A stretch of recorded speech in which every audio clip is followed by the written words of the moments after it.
क्यों पड़े हो चक्कर में? कोई नहीं है टक्कर में। देवी लाल को लाना है, इस बार मुखिया बनाना है। सोच समझ कर करे वोट, दारू मुर्गा न देखे नोट। जी हाँ, टाटीडीरी पंचायत के सभी सम्मानित जनता से सादर अनुरोध है कि इस बार देवीलाल भैया को ही मुखिया बनाएं। पूरा पंचायत में चलता चर्चा, सुन के विरोधियन के लागत मरचा। ए भौजी वोट दिहबू ना? ए हो पूरा पंचायत में चलता चर्चा, सुन के विरोधियन के लागत मरचा। मुखिया के कुर्सी होबा मिले वाला, होबा मिले वाला। हो देवीलाल भैया बाड़े जीते वाला। देवीलाल भैया बाड़े जीते वाला। सगरई है बहाला, काहे गाँव टोला बहाला। सगरोई है बहाला, काहे गाँव टोला बहाला। सगरोई है बहाला, काहे गाँव टोला बहाला। सगरोई है बहाला। देवीलाल भैया मत घबराना, तेरे पीछे सारा जमाना। टाटीडीरी पंचायत का सच्चा पहरेदार चाहिए और देवीलाल भैया जैसा उम्मीदवार चाहिए, तो चुके नहीं इस बार, क्योंकि भैया तैयार हैं। बस आप लोग का सिर्फ प्यार चाहिए। अपरिचित इनकर बड़ुए हो पाका, कहता ये बात सौसे इलाका।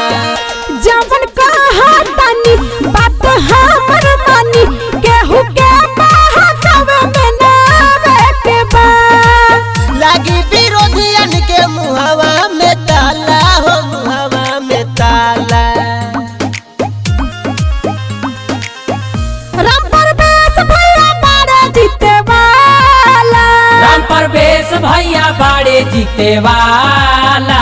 सगरई है बहाला, कहे गाँव टोला बहाला।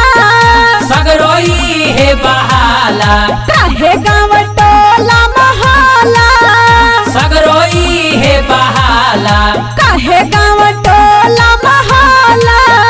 सगरोई है बहाला। टाटीडीरी पंचायत का विकास हो अगर ये आपका सपना है, टाटीडीरी पंचायत का विकास हो अगर ये आपका सपना है, तो देवीलाल भैया को ही चुने, क्योंकि भाई भतीजा घर का बेटा अपना है। इस बार किसी के बातों में नहीं आना है और देवीलाल भैया को ही जिताना है और अपने पंचायत का मुखिया बनाना है। पूरा पंचायत में इनके बासोर हो, जहाँ सुनता हाला बाटे चारू ओर हो। सबसे अच्छा बड़े मन के साचा बड़े, इनके जाना तो हर घर के बच्चा बड़े। इनका से आई जाओ घर में उजाला, हो घर में उजाला। हो देवीलाल भैया बाड़े जीते वाला। देवीलाल भैया बाड़े जीते वाला।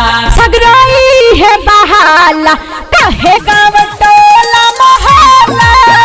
सगरोई है बहाला, कहे गाँव टोला बहाला। सगरोई है बहाला, कहे गाँव टोला बहाला। सगरोई है बहाला।